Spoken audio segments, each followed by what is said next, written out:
Bartimée est chez lui, assis. Pour lui, autour, tout est noir. Bartimée est aveugle. Il entend les pas de l'enfant qui s'approche de lui et il se lève. « On peut y aller ?» Bartimée dit qu'il est prêt. On peut y aller. Il sent la main de l'enfant se glisser dans le creux de son coude. L'enfant se met en route et Bartimée le suit. « Attention, il y a une porte !»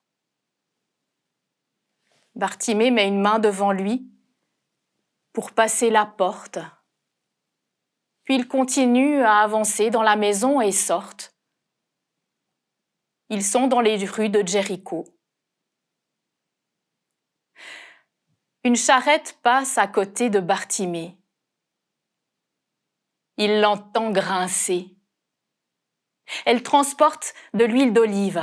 Bartimée sent l'odeur de l'huile d'olive.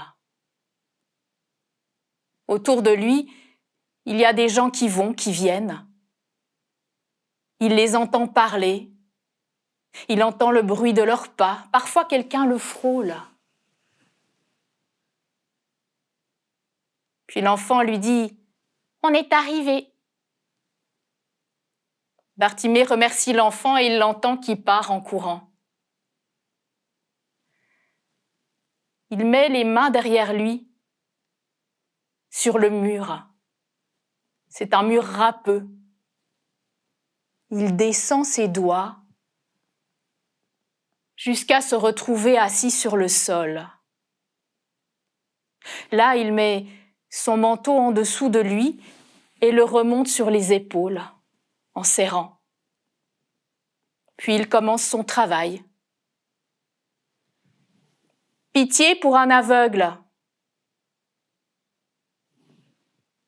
Parfois, quelqu'un glisse une pièce dans sa main. Dieu vous bénisse. Pitié pour un aveugle. Bartimée entend qu'un grand char est en train de s'approcher. Ça lui fait toujours peur. Alors il crie plus fort. Pitié pour un aveugle.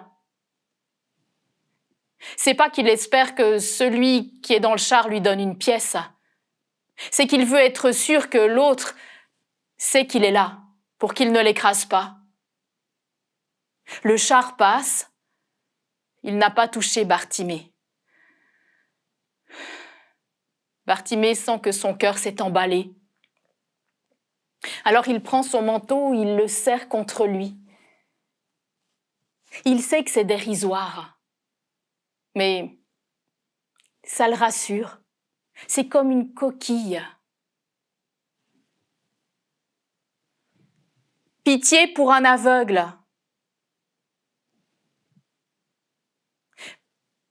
Bartimée entend qu'il se passe quelque chose d'inhabituel. Là, au bout de la rue, le son est comme agglutiné. Il entend qu'il y a des gens près de lui. Alors il demande qu'est-ce qui se passe. Il y a Jésus de Nazareth qui est en train de traverser Jéricho. Le son agglutiné, ça fait comme un essaim bourdonnant qui avance doucement. Et quand l'essaim est à la hauteur de Bartimée, il se met à crier « Jésus, fils de David, prends pitié de moi !»« Chut, tais-toi !»« Fils de David, prends pitié de moi !» L'essaim s'est arrêté. Quelqu'un s'approche de Bartimée. « Viens, le maître t'appelle. » Bartimée se lève d'un bond. Il s'accroche à la personne qui vient de lui parler et la suit, en laissant là dans la rue son manteau. Ils arrivent à l'essaim bourdonnant. Ils entrent à l'intérieur. Et au milieu, il y a un silence. Un silence habité. Du silence vient une voix qui demande « Que veux-tu que je fasse pour toi? Rien qu'en entendant cette question, Bartimée se sent être quelqu'un. Et il répond sans hésiter, « Fais que je vois.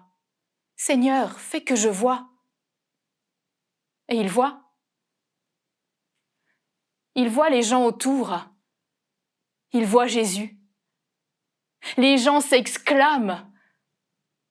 Les gens crient de joie. Puis, la foule se remet en route. Et dans la foule, il y a Bartimée.